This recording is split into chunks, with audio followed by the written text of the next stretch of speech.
You are listening to Revenge Rain. Enjoy the story. I was driving home in my customized G-Wagon when suddenly, an old woman sprinted out of nowhere and body slammed the front of my car. Thump! Ow! My leg? My leg is broken. Rich people are killing me, she screamed, rolling on the asphalt. In the blink of an eye, a crowd gathered. Seeing the audience, the old woman wailed even louder. Everyone, look! This girl driving a fancy car doesn't watch the road. She smashed my old bones to pieces. A few bystanders, clearly planted in the crowd, started whispering loudly. Driving a luxury car makes you above the law? Yeah, she hit someone and won't even get out. She should pay at least $1 million. I rolled down my window and looked at her coldly. She thought I was scared. She subtly signaled to a massive man in the crowd, her son. He was built like a tank, covered in tattoos, filming everything with his phone. He stepped forward aggressively. Hey girl, you want to settle this privately or should we call the cops? I smiled brightly. Ma'am, did you say I hit you? She cried louder. Yes, you hit me. My leg is snapped in half. I chuckled softly. She didn't know I possessed the repetition system, designed specifically to punish scum like them. In my mind, I activated the system. System activated. Target locked. Mrs. Higgins. Action selected. Sprint and headbutt the car bumper. Repetition count, 100 times. Execute. The next second, Mrs. Higgins, who was wailing on the ground about her broken leg, suddenly stopped crying. She kicked up off the ground like a ninja. Her movements were as agile as a 20-year-old athlete. The crowd gasped. Her son, Big Mike, froze. But Mrs. Higgins ignored him. Her face was emotionless, her eyes empty. She walked backward exactly 5 meters. Then she took a deep breath, leaned forward, and sprinted. Bang! A loud crash echoed as Mrs. Higgins slammed her forehead directly into the reinforced steel bumper of my car. The scene went dead silent. My car was modified. The front bumper was as hard as a tank. The impact made her dizzy, and a huge lump instantly formed on her forehead. But she didn't stop. She walked back 5 meters, took a breath, sprinted. Bang! She smashed into my car a second time. Big Mike stared, almost dropping his phone. Mom, what the hell are you doing? Mrs. Higgins wanted to speak, but her mouth wouldn't obey her. Inside, she was screaming, Help me! I can't control my body. But her body was terrifyingly honest. Reverse, sprint, bang, third time. The crowd started whispering. Is she practicing Ironhead Kung Fu? Wait, didn't she say her leg was broken? That sprint looked fine to me. She's healthier than I am. Bang. By the 10th time, Mrs. Higgins's forehead had split open. Blood was trickling down her face, but she couldn't stop. Every smash was full force. The sound of bone hitting metal made everyone's teeth ache. Finally, Big Mike snapped out of it and rushed to grab her. Mom, stop! You're gonna kill yourself! Mrs. Higgins shoved her 250-pound son aside with superhuman strength. Then she backed up again. Bang! By the 20th time, Mrs. Higgins was crying for real. Blood and tears mixed on her face as she maniacally headbutted my car. The scene was both horrifying and hilarious. The crowd's mood shifted. Damn, she's hardcore. Is this a movie stunt? That makeup looks so real. Someone started clapping. Soon, applause erupted. Amidst the cheers, Mrs. Higgins performed her 50th smash. Her nose bridge had collapsed. I honestly felt a little bad for my bumper. But I didn't stop the system. Dealing with trash requires being ruthless. Finally, bang! The 100th time. A dull thud. Mrs. Higgins slid down the front of my car like a wet rag. This time, she really did have broken bones. Her ribs, her nose, maybe a concussion. She lay sprawled on the ground, only exhaling, not inhaling. I opened the car door and stepped out. I looked at Big Mike, who was rooted to the spot. I smiled sweetly. See, I told you. Your mother is very healthy. That was just her warm-up exercise. The ambulance arrived shortly after. When they lifted Mrs. Higgins onto the stretcher, she was as limp as mud. The paramedic looked shocked. "Did she get hit by a rhino?" The crowd chorused, "No! She headbutted the car herself. 100 times!" The paramedic looked at them like they were insane and drove off. Big Mike didn't get in the ambulance. He glared at me, his eyes bloodshot. "What kind of black magic did you use on my mom?" He was dumb, but not stupid. He knew that was unnatural. I leaned against my car, flicking a lighter open and closed. Black magic? Everyone saw. I didn't touch her. Big Mike gritted his teeth and pulled out a switchblade. "I don't care. You put my mom in the hospital. Give me $5 million right now or I'll gut you." The crowd screamed. Some tried to call the police, but Mike's goons threatened them back. Mike swung the knife, stepping closer. The blade was inches from my throat. He was betting that a rich girl like me would be afraid to die. He bet wrong. I sighed, looking at the knife. "You're Big Mike, right? I heard you're a devoted son." Mike paused, then yelled, "Shut up! Give me the money!" I smirked. "Your mom is in the hospital, and instead of going with her, you're here extorting me? None of your business. Give me the money. I don't care if she lives or dies." "Wow, such filial piety." I nodded. "Fine. Since you want money so badly, I'll help you out." System activated. Target locked. Big Mike. Action selected. Kneel and kowtow while calling Mom.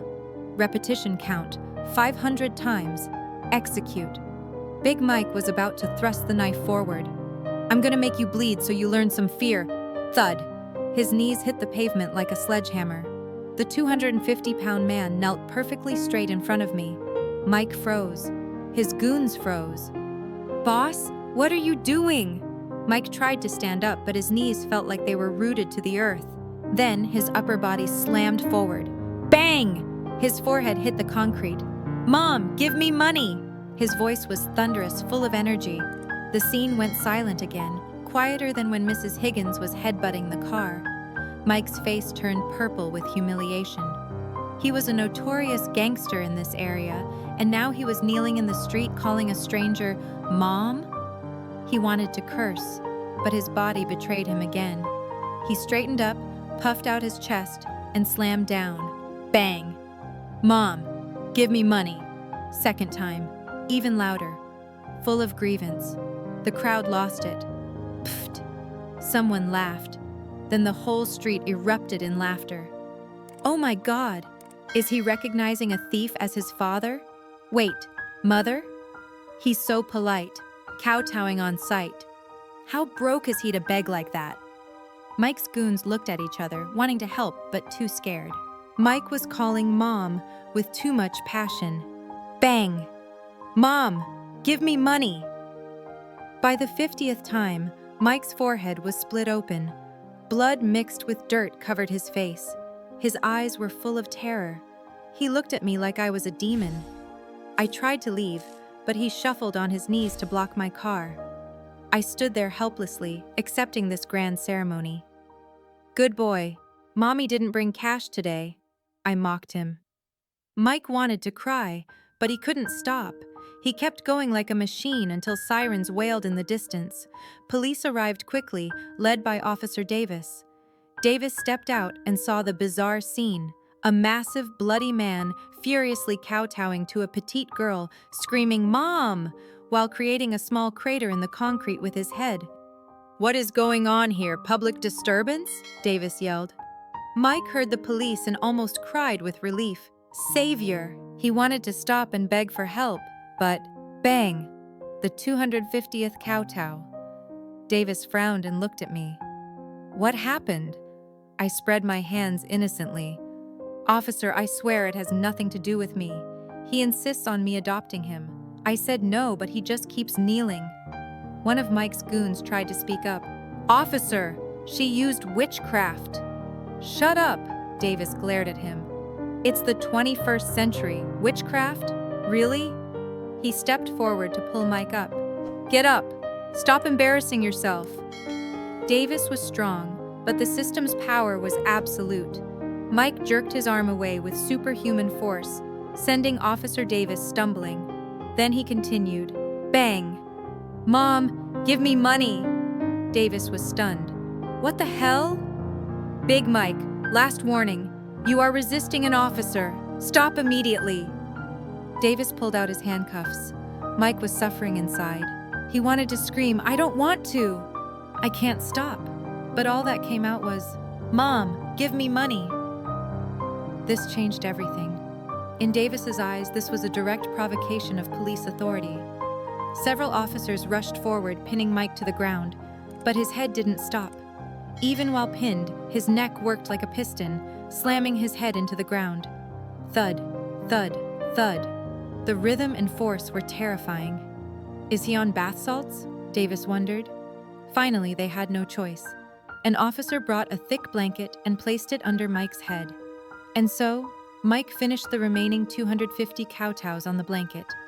At the 500th rep, Mike's eyes rolled back, foam dripped from his mouth, and he passed out cold. The world was finally quiet. Officer Davis wiped sweat from his brow and looked at me with a complicated expression. "You need to come to the station for a statement." I nodded cooperatively. "No problem. I'm the victim here." At the station, they reviewed the dashcam footage. It was clear. Mrs. Higgins hit the car herself. Mike knelt by himself. I stood with my hands in my pockets the whole time. Legally, I was untouchable. In fact, I was the victim of extortion.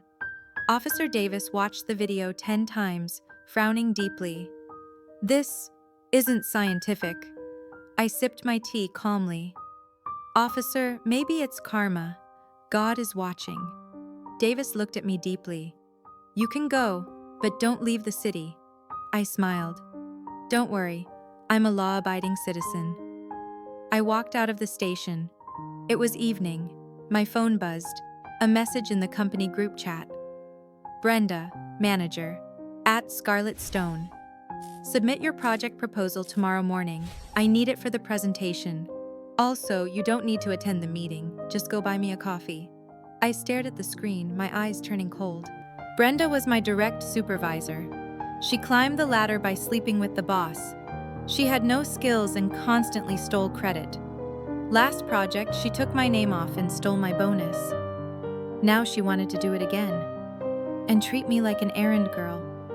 Fine. Tomorrow, I'll make sure she drinks enough. The next morning, I walked into the conference room. I didn't buy the coffee. Brenda stood in front of the projector, looking smug, ready to present to the CEO. When she saw me empty-handed, her face darkened. "Scarlett, where is my coffee? You can't even run a simple errand? What are you good for?" She scolded me right in front of the executives. The CEO frowned but stayed silent. I pulled out a chair and sat down, smiling faintly. "Manager Brenda, too much coffee is bad for your stomach. I'm looking out for your health." Brenda scoffed. "Fine. If you have so much free time, stand there and listen." She turned and opened the presentation file. It was the proposal I had spent 2 sleepless weeks writing. But now, the author's name clearly read, Brenda. She started rambling. "I came up with this idea in the shower.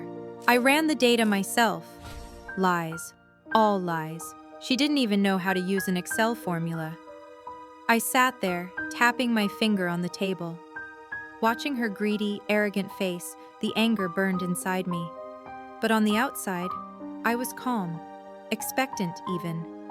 Just as Brenda reached the climax of her speech, preparing to bask in the CEO's praise, she reached for her thermos to take a sip of water. Opportunity. System activated. Target locked. Brenda. Action selected. Splash liquid on face. Repetition count, 200 times. Execute. Brenda unscrewed the lid. Inside was boiling hot water. She lifted it to her lips. And suddenly, her wrist flicked upward. Splash! The entire cup of scalding water hit her directly in the face. A blood-curdling scream echoed through the room. The hot water drenched her face and neck. She jumped up, dancing in pain. The CEO was startled. "Brenda, are you okay?" Colleagues rushed over with tissues. Brenda looked pathetic, her makeup running. "I'm fine." My hand slipped. She gritted her teeth against the pain and ran to the side table to grab a bottle of mineral water to cool down. But as soon as she twisted the cap, splash! She threw the cold water into her own face. This time, the thermal shock made her shiver violently. "What is happening?" Brenda panicked. She stared at her hands as if they belonged to a stranger. The CEO was losing patience. "Manager Brenda, is this performance art?" "No, sir, my hands. They aren't listening to me." She reached out to grab a napkin to wipe her face, but instead her hand grabbed a cup of black ink sitting on the design table. Splash! Black ink covered her face. In an instant, Brenda looked like a cartoon character after an explosion. Black ink dripped from her false eyelashes. Drip, drip. The room went dead silent. Then, pfft, someone giggled. The CEO's face was as black as the ink. "Brenda, are you sabotaging this meeting?" No, I can't control it," she cried, black tears streaming down. She tried to wipe them, but her hand grabbed a carton of milk. Splash! Then the secretary's soy milk. Splash! Then the CEO's expensive tea. Splash! Brenda went insane. She hopped around the conference room, grabbing any liquid she could find. Whiteout fluid, cold coffee, vase water. It didn't matter. Within 5 minutes, she looked like a walking abstract painting. Red, black, white, brown. Her hair was matted to her skull like a wet dog. "Enough!" The CEO slammed the table. "Security, drag this crazy woman out!" 2 security guards rushed in. Brenda was still struggling. She saw a guard holding a water bottle. Her eyes lit up. She lunged, snatched the bottle, and splashed herself. The guards froze. Damn, this lady is ruthless to herself. Finally, they dragged her out, still splashing. As she passed the break room, she managed to grab one last cup of water and dump it on her head. The conference room was a disaster zone. The CEO was breathing heavily. He turned to me. "Scarlett, did Brenda actually write this proposal?" He wasn't stupid. A woman who couldn't control her own limbs couldn't write a cohesive strategy. I stood up clearly. "Sir, you can check the file properties. The created by metadata has my name." The CEO checked. It was true. "Good. Very good." He took a deep breath. "From today, you take over Brenda's position." I smiled. "Thank you, sir." But Brenda's punishment wasn't over. 200 splashes were just the warm-up. I heard later that in the ER, she splashed herself with eye drops, rubbing alcohol, and saline solution. When the doctor tried to stitch her burns, she tried to snatch the antiseptic bottle. They had to tie her to the bed. Promoted and with a raise, I was in a great mood. That weekend, I treated myself to a high-end restaurant. I ordered a Wagyu beefsteak and a bottle of red wine. Just as I was about to eat, a piercing scream erupted from the next table. "I want that! I want to eat that!" A fat kid about 7 years old was pointing at my steak, throwing a tantrum on the floor.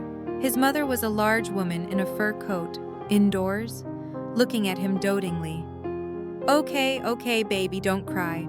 Mommy will get it for you." She turned to me. "Hey, you. Give your steak to my son. I'll pay you double." Her tone was arrogant, like she was tossing a coin to a beggar. I cut a piece of steak and put it in my mouth, chewing slowly. "Not for sale." Her face twisted. "You have no manners. Fighting with a child over food?" I ignored her. The bratty kid saw I wasn't yielding. He suddenly rushed over. "Tui!" A thick glob of spit landed right in the center of my Wagyu steak, yellow and green phlegm.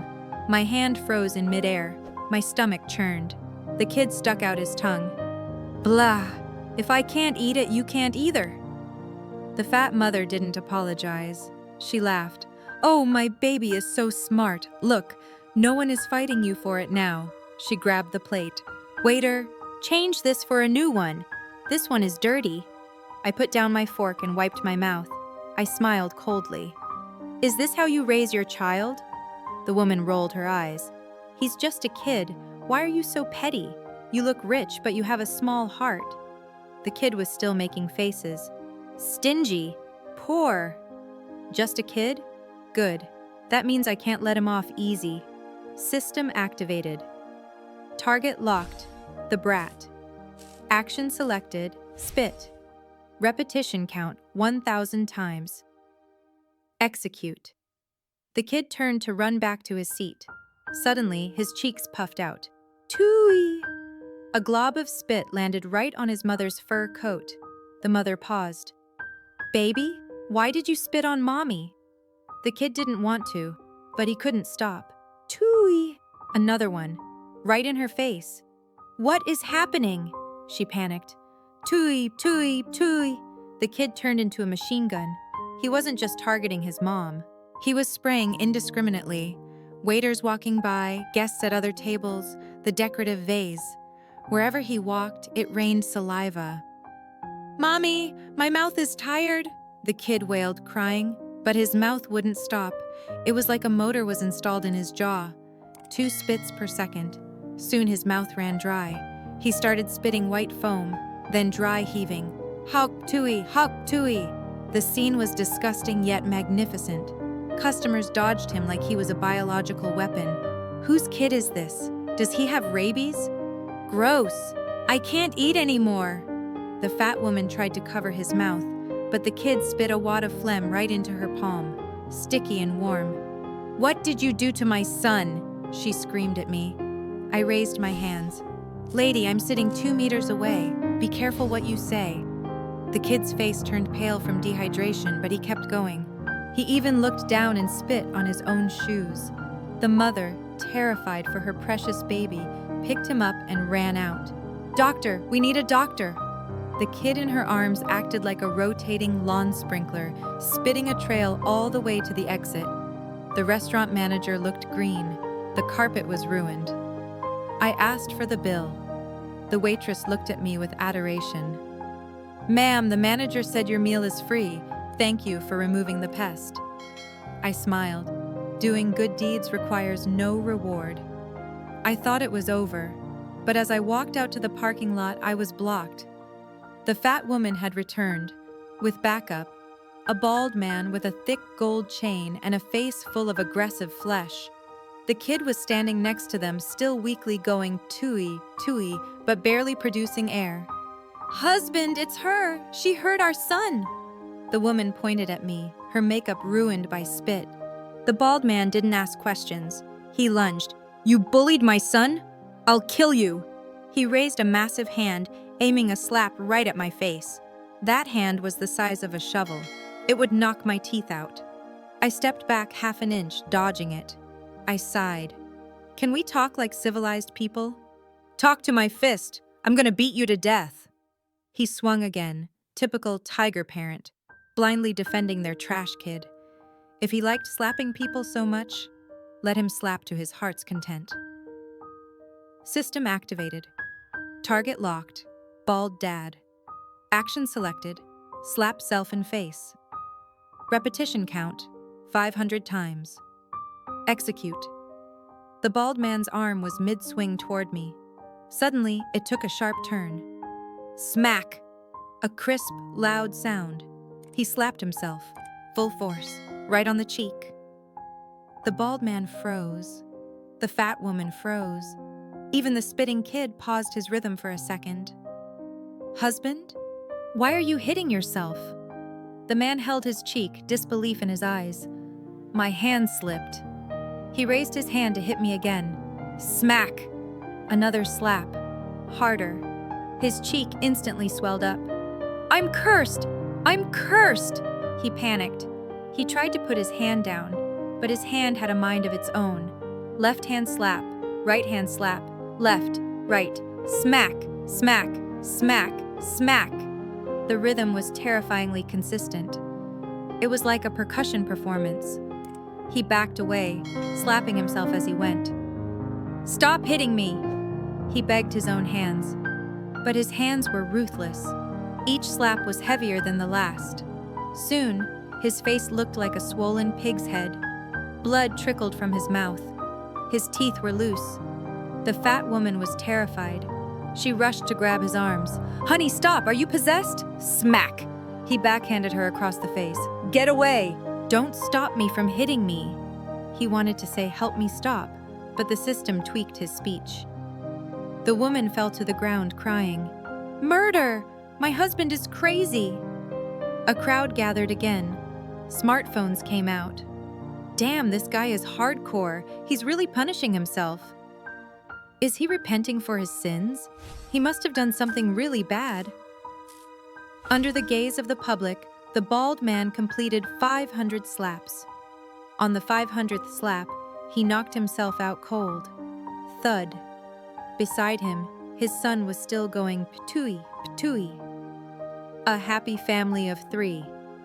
I shook my head and stepped over the unconscious man. It's rare to see someone so strict with themselves these days.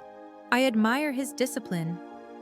I walked away, leaving the chaos behind. A few days of peace passed before I received an invitation to a college reunion. I wasn't planning to go, but the organizer specifically tagged me. It was Liam, my ex-boyfriend. Years ago, he dumped me for being poor and chased after a white, rich, beautiful girl named Tiffany. Liam, at Scarlet Stone. Everyone misses you. Come join us at the Grand Hotel. Tiffany will be there too. Let's catch up. Catch up? They wanted to humiliate me. Fine. If they offered their faces to be slapped, who was I to refuse? The reunion. When I arrived at the VIP room of the Grand Hotel, everyone was there. Liam was clinging to Tiffany's arm. Tiffany was dripping in designer brands, diamonds sparkling on her neck. Seeing me enter in casual clothes, Liam sneered. "Oh, Scarlett, you took an Uber? Still haven't bought a car?" Tiffany laughed shrilly. "Liam, be nice. Ubers are convenient for poor people. Scarlett, do you need a loan?" The sycophants around them joined in. "Yeah, Scarlett. Still working at that entry-level job? Tiffany is worth millions now. Maybe she can hire you as a maid." I found a corner and sat down, smiling faintly. "No thanks. I get motion sickness in cheap cars." Dinner was served. Alcohol flowed. Tiffany decided it was time for the main event. She uncorked a bottle of vintage red wine. "This is an 82 Lafite, $15,000 a bottle. Scarlett, you've probably never tasted this in your life. Here, let me pour you a glass." She walked over to me, holding the bottle. Suddenly, her hand slipped. Splash. Red wine poured directly onto my head, soaking my hair and white shirt. The room went silent for a second, then erupted in laughter. "Haha, Tiffany is so clumsy. Scarlett, that's a $15,000 shampoo. You should be grateful." Liam was laughing so hard he was shaking. "Oh, Scarlett, why didn't you catch it?" I wiped a streak of wine from my face. I looked straight into Tiffany's arrogant eyes. "Are you having fun?" Tiffany swirled the empty bottle. "Very. Why? You want to hit me with money?" "Oh wait, you don't have any." She was sure I was powerless. True, I didn't have cash on hand to bury her, but I had the system. If she liked pouring wine so much, let her pour until she drowned. System activated. Target locked. Tiffany. Actions selected. Pour wine into crotch.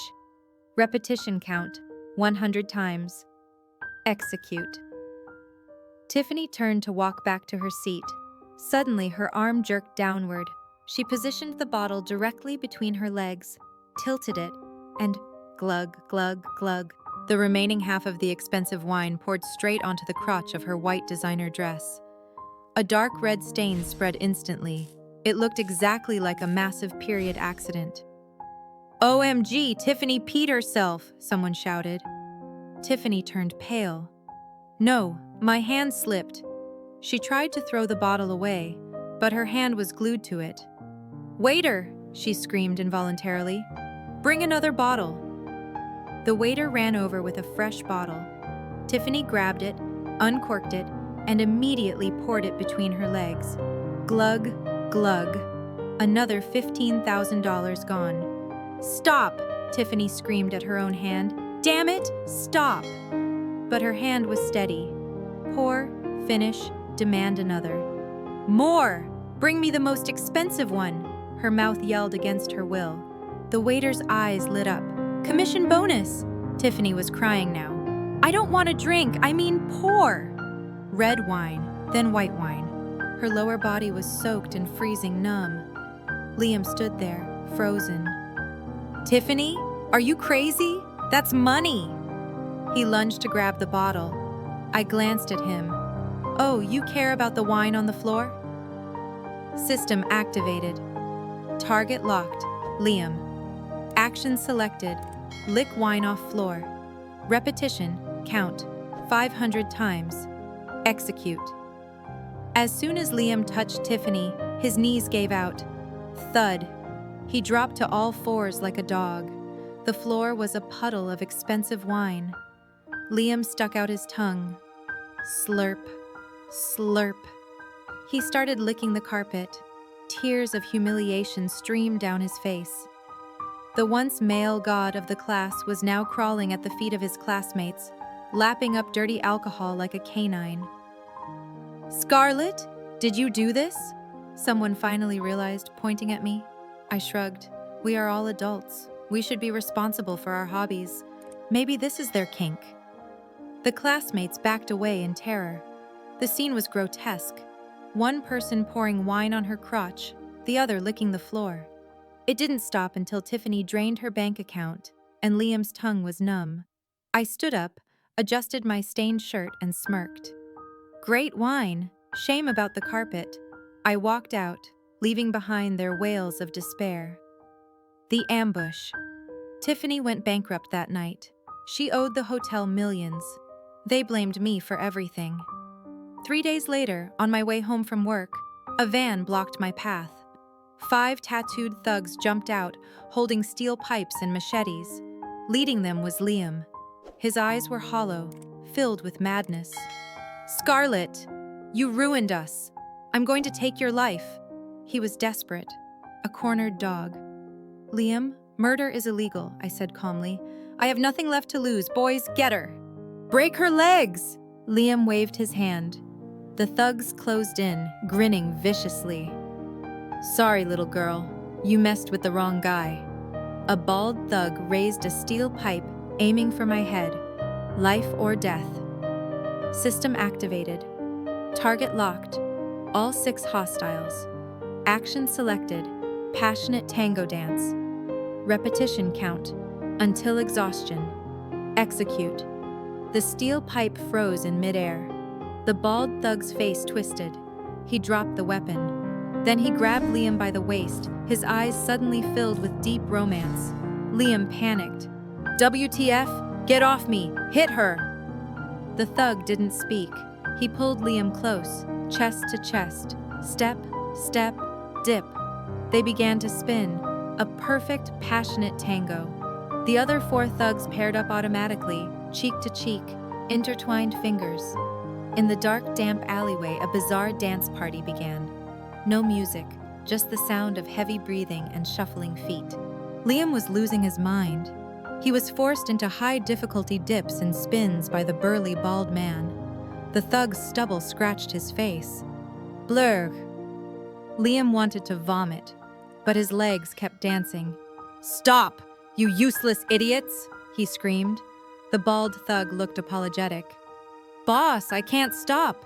Your waist is so flexible. I leaned against the wall, filming with my phone. Not bad. Good rhythm.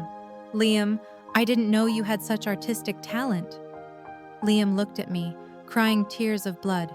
Scarlett, you are the devil. They danced for 1 hour, 2 hours, 3. Their shoes wore out. Their legs cramped. Sweat soaked them, dried, and soaked them again. Finally, like dead dogs, all 6 collapsed in a heap, foaming at the mouth, limbs twitching. I walked over and crouched in front of Liam. Beautiful dance. Don't do it again. I called the police. Officer Davis arrived again. Seeing 6 grown men tangled in a heap on the ground, his expression was priceless. Is this an orgy? Officer, I was just passing by. They insisted on performing for me. As Liam was dragged into the police car, his legs were still kicking in a tango rhythm. The final boss. Liam went to jail, but he was just a pawn. I checked Liam's phone before the cops came. Someone named Mr. K had paid him to destroy me. I used the system's secondary function, data trace. The IP address led to the tallest building in the city, King Corp. The CEO was Caden King, the richest man in the city. I had no beef with him. Why did he want me dead? I stormed King Corp. Receptionists couldn't stop me. Guards couldn't stop me. Anyone who tried was hit with a spin-in-place command. The lobby looked like a human fidget spinner convention. I took the elevator to the penthouse. Caden King was sitting by the floor-to-ceiling window, sipping whiskey. Young, handsome, and arrogant. "You finally came, Scarlett." He turned, smiling sinisterly. "Do you know who I am?" "No. I just know you're going to regret messing with me." Caden laughed. "Regret? I have money, power, and influence. Your little system is useless against me." My heart sank. He knew about the system. "How do you know?" Caden snapped his fingers. Steel bars dropped from the ceiling, trapping me in a cage. "Because I am the observer of this world," he said, his eyes manic. "Your system is an experiment I created. I dropped it to see how a normal person would be corrupted by godlike power." He sighed. "But you disappointed me. You only use it to punish bad guys. Boring. You should have conquered the world. You should have slaughtered people." "So you're a psychopath," I said. "And now you want to delete me?" "Yes. Failed test subjects must be disposed of." He pressed a button. Gas began to hiss into the cage. "Neurotoxin. You'll be brain dead in 1 minute." He watched me through the glass like a lab rat. I held my breath, staring at him. "Observer? Test subject? Did you ever consider that the subject might bite back?" Caden sneered. "Impossible. I have the admin codes. I can turn off the system anytime." He turned to press the kill switch on his console. Nothing happened. "What?" Caden paled. "Why isn't it working?" I smiled. "I forgot to tell you, my system evolved. After so many uses, it developed a consciousness. And it likes me, its host, much more than a cold observer like you." System override. Admin access denied. Target locked. Caden King. Action selected. Inhale neurotoxin. Repetition. Count. Infinite loop. Execute. Caden suddenly ran toward the gas vent in the wall. He opened his mouth and inhaled deeply. "No. Cough. Stop." He tried to hold his breath, but his body betrayed him. He gulped down the poison he had meant for me. "Help me!" He banged on the glass. The steel cage around me, controlled by the system now, opened automatically. I stepped out. "Mr. King, how does it taste? A bit sweet?" Caden's lungs felt like they were exploding. His face turned purple. He collapsed, convulsing. I walked over and turned off the gas valve, but I didn't cancel the loop. He continued to gasp for air, inhaling phantom poison, choking forever like a fish out of water. "You lost, observer." I looked down at him. In his eyes, there was only despair and fear. He finally understood. He wasn't a god. He was just a mortal who dug his own grave. Before we go, please note, this is a fictional story collected and edited by us for entertainment purposes. The repetition system taught us one thing. Evil often traps itself in its own habits. Sometimes all you need to do is let them repeat their mistakes until they break. But what about you? If you had the repetition system for 1 day, what harmless or chaotic prank would you pull on your friends? Make them tie their shoes 100 times? Or maybe make them compliment you all day long? Please leave a comment below. Don't forget to like and subscribe to Revenge Rain for more stories of justice served cold. Goodbye.